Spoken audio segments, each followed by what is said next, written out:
really needed, Tom. We'll be in big trouble. I wanted to ask you, first of all, have you seen that new commercial that's out for Ford trucks with the Raglan? Oh, the guy, yeah. Manley? Yeah. What do you think about Raglan? You know what? I can kick their butts, all those guys who drive their trucks. Come by me, man. I'll tear you apart. And I only got one good shoulder. Talk to us about this movie. Tell us how you cope with being alone with your character for so long. Because you lived with this guy for 2 years. Well, you know, actually it was longer than that, because Bill and I started talking about this right after, this was about 1995 or so. I mean, I got a kid that's, this movie is older than one of my kids.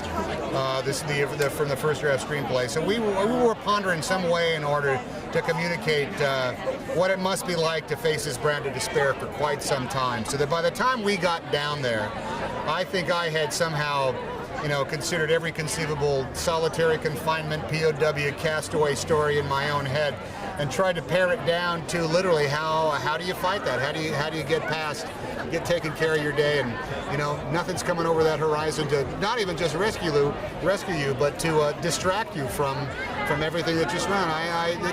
I'm glad I had 7 years to prepare for it. It's very brave, doing a whole section with no dialogue. I mean, what did you find challenging about it? What did you learn from it? And why did you do it? Well, we did it because there was no other logic to do it. It would have been ridiculous, I think, to have a voiceover, have me constantly editorializing with my own voice of what was going on.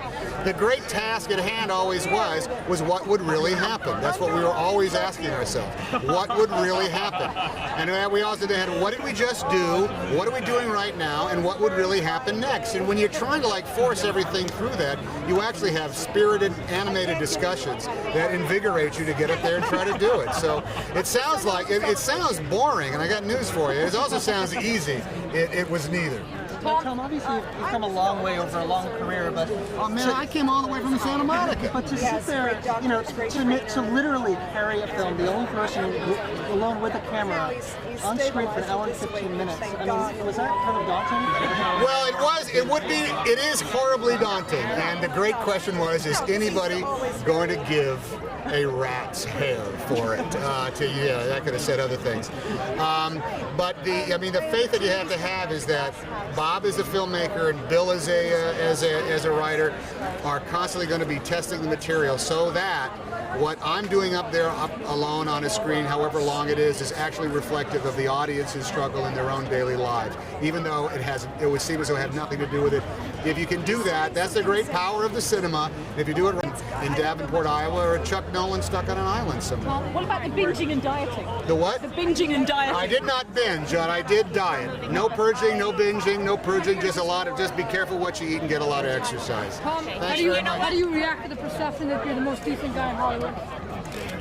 What do you mean, kid? Out with it. You trying to make fun of me? You want a piece of me, kid?